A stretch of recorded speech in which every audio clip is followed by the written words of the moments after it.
Learn to speak in English yourself. Listen to imperative sentences. ये आदेश या प्रार्थना होते हैं, ऑर्डर्स और रिक्वेस्ट। आदेश हम श्रोता सेकंड पर्सन यू या श्रोता के माध्यम से अन्य व्यक्ति को देते हैं, अर्थात थर्ड पर्सन को।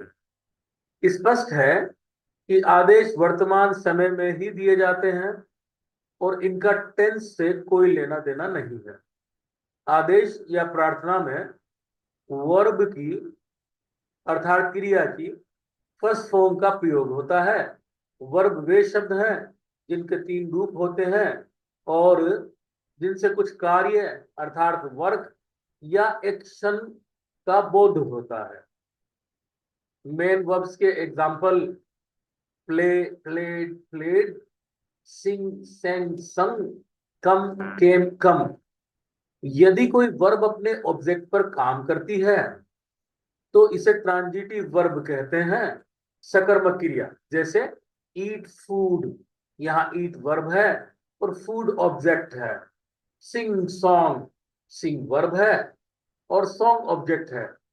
यदि वर्ब ऑब्जेक्ट पर कार्य नहीं करती तो वह इंट्रांजिटिव कहलाती है। जैसे गो होम, डांस प्रॉपरली, ये अकर्मक क्रिया है। वर्ब्स के बारे में आप विस्तार से वर्ब फॉर्म्स लेसन नंबर 22 में पढ़ सकते हैं। इंपेरेटिव सेंटेंसेस का प्रारूप, सिंटेक्स, फॉर्मेट हिंदी और इंग्लिश दोनों में एक जैसा है। इसका सिंटेक्स वर्ब या वर्ब प्लस ऑब्जेक्ट होता है। देखिए इंग्लिश और हिंदी में गो जाओ, कम आओ, सिट बैठो, कम हियर यहां आओ, गो अवे दूर जाओ, वर्क काम करो। यह अध्याय इतना महत्वपूर्ण इसलिए है कि इतने छोटे से प्रारूप से बनने वाला वाक्य अपने आप में पूर्ण है।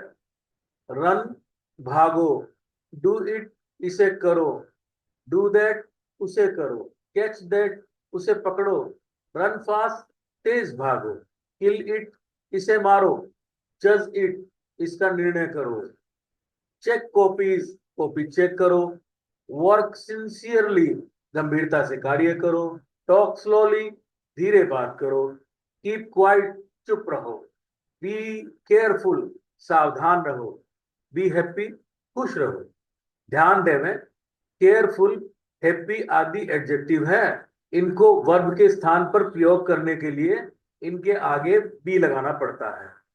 बी कॉशियस सावधान रहो, लुक फॉरवर्ड आगे देखो, सी योर फेस अपना चेहरा देखो, वेट इंतजार करो, वेट फॉर हर उसका इंतजार करो, वेट फॉर सम टाइम कुछ देर इंतजार करो, डिस्कस विद योर पेरेंट्स अपने माता पिता से सलाह करो, टॉक टू मी मुझसे बात करो, टॉक बात करो, कंसल्ट द डॉक्टर डॉक्टर से सलाह करो, टेक केयर ध्यान रखो, बी ऑनेस्ट ईमानदार बनो, बी काइंड दयालु बनो, बी काइंड टू पुअर गरीबों के लिए दयालु बनो, बी अवेयर जागरूक रहो, बी वाइज बुद्धिमान बनो, रेस्पेक्ट एल्डर्स बड़ों का सम्मान करो, मेक लिस्ट लिस्ट बनाओ, ब्रिंग वेजिटेबल्स सब्जी लाओ, स्टैंड स्ट्रेट सीधे खड़े हो जाओ, लर्न सीखो, लर्न टू स्पीक बोलना सीखो, learn to speak in English yourself खुद अंग्रेजी में बोलना सीखो, स्टैंड इजी विश्राम, स्विच ऑफ द फैन पंखा बंद करो, वर्क फास्ट जल्दी काम करो, गो टू पुलिस पुलिस के पास जाओ, रन आफ्टर हिम उसके पीछे भागो, टीच हिम प्रॉपरली उसको ठीक से पढ़ाओ, बी ऑन टाइम समय पर आओ, be on time next time अगली बार समय पर आओ, बी साइलेंट चुप रहो, कीप साइलेंस शांति रखो, सोल्व हल करो, सोल्व इट इसे हल करो, लिसन टू रेडियो रेडियो सुनो, bring pen and copy pen copy लाओ, अपडेट योर रिकॉर्ड्स अपने रिकॉर्ड अपडेट करो, बोल्ट द विंडो खिड़की के चिटकनी लगाओ। डू योर नेल्स, अपने नाखून काटो। ब्रश योर टीथ डेली, अपने दांत रोज मांजो। ब्रिंग वाटर फॉर मी, मेरे लिए पानी लाओ। See your self in mirror, खुद को दर्पण में देखो। सी योर रिफ्लेक्शन, अपनी परछाई देखो।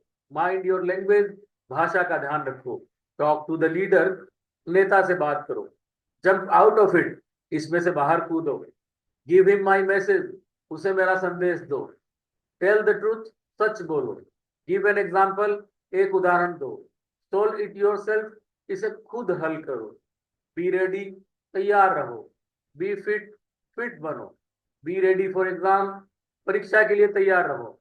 गो एंड वर्क, जाओ और काम करो। कम एंड सिट, आओ और बैठो।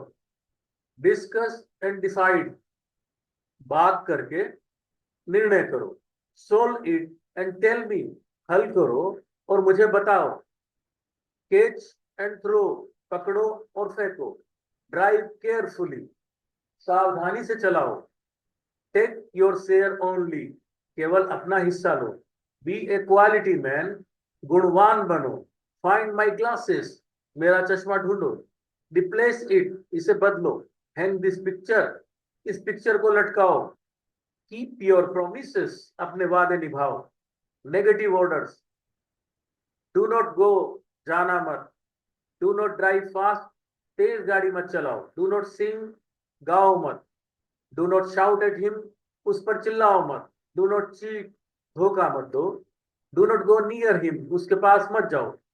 तो आपने देखा कि आदेश को नेगेटिव बनाने के लिए डू नॉट प्लस वर्ब का प्रयोग होगा। डू नॉट मेक नॉइज, शोर मत करो। Do not make notes, notes मत बनाओ। डू नॉट कम होम, घर मत आओ। डू नॉट लिसन हिम, उसको मत सुनो। आदेश पर जोर देने के लिए डू का प्रयोग होता है। डू कम टू मी, मेरे पास जरूर आना, अर्थात मेरे पास आना ही। डू रिमेंबर टू कम, आना जरूर याद रखना। डू नॉट बी सैड, ये नेगेटिव ऑर्डर है, दुखी मत हो। डू नॉट बी लेजी, आलसी मत बनो। डू नॉट वरी, चिंता मत करो। सैड और लेजी दोनों एडजेक्टिव हैं, तो उनको वर्ब की जगह इस्तेमाल करने के लिए उनके आगे हमने बी का प्रयोग कर दिया। बी कॉम, शांत रहो। बी वाइज, बुद्धिमान बनो। Orders and request for others, आदेश या प्रार्थना सदैव फर्स्ट पर्सन अर्थात आई या वी के द्वारा, सेकेंड पर्सन यू, जिसको हम तुम या तुम लोग कहते हैं, को दिया जाता है। यदि आदेश third person he, she, they, it, names आदि को दिया जाता है, तो वह भी सेकेंड पर्सन के माध्यम से ही दिया जाएगा। टेल हिम टू गो, उसे जाने के लिए कहो। Tell students to keep silence, विद्यार्थियों से शांत रहने को कहो। टेल अमित टू पे, अमित से कहो पैसा देवे। Tell teachers to check copies, अध्यापकों से कहो कॉपी चेक करें। आस्क हिम टू एक्सप्लेन, उसे स्पष्ट करने को कहो। Ask Rama to be punctual, Rama से कहो नियमित रहें। देखें कि आदेश या प्रार्थना में यू वाक्य में छुपा हुआ रहता है। जब हम कहते हैं कम, आओ, या यू कम, तुम आओ, तो एक ही बात है। सिट डाउन, बैठ जाओ, और यू सिट डाउन, तुम बैठ जाओ, ये दोनों एक ही बात है। यू कीप साइलेंस, शांति रखो। यू गेट रेडी, तैयार हो जाओ। रिक्वेस्ट, प्रार्थना।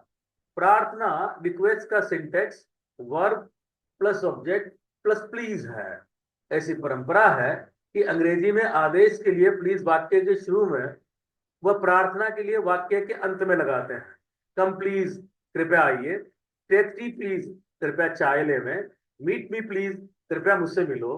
हेल्प हिम प्लीज, कृपया उसकी सहायता करो। हैव मर्सी प्लीज, कृपया दया करो। नेगेटिव रिक्वेस्ट, इसका syntax do not plus verb plus please है। डू नॉट गो प्लीज, कृपया मत जाओ। Do not be angry please, कृपया क्रोधित ना हो। Do not speak slowly please, कृपया धीरे मत बोलो। Do not be cruel please, कृपया निर्दयी मत बनो। मेक से बनने वाले वाक्य, make Mohan work hard, Mohan से कठिन परिश्रम कराओ। मेक हिम ड्रिंक वाटर, उसे पानी पिलाओ। मेक बेबी ईट फूड, बच्चे को खाना खिलाओ। आदेश या प्रार्थना के लिए विल या वुड का प्रयोग भी होता है। गो, जाओ। डू नॉट गो, मत जाओ। विल यू गो, क्या तुम जाओगे। विल यू नॉट गो, क्या तुम नहीं जाओगे। यहाँ पर विल का प्रयोग क्रोध की टोन में है और आदेश पर जोर देने के लिए किया गया है। कम प्लीज, कृपया आओ। डू नॉट कम प्लीज, कृपया मत आओ। वुड यू कम प्लीज, विनम्र प्रार्थना। Would you not come please, विनम्र प्रार्थना। कीप, हैव, गेट आदि शब्दों का प्रयोग भी किया जाता है इंपेरेटिव्स में। कीप कमिंग, आते रहो। कीप सिंगिंग, गाते रहो। गेट गोइंग, शुरू करो। जिरन के लेसन में आईएनजी से नाउन बनाया बताया गया है। इसी के साथ हमारा ये वीडियो समाप्त होता है।